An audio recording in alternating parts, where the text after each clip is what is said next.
Magluto tayo ng pinakbit na with alamang na halo natin ay baboy. Yan. Paglutong bahay, siguradong masarap siya.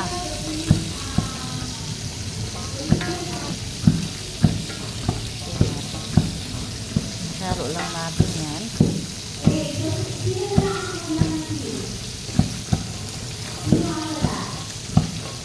May preto tayo.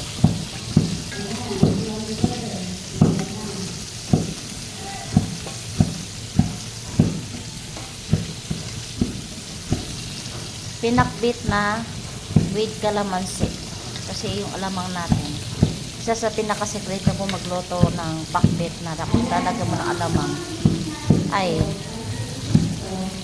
lalagyan mo siya ng kalamansi para control sa alat, diba? Yun lang talaga ang sekreto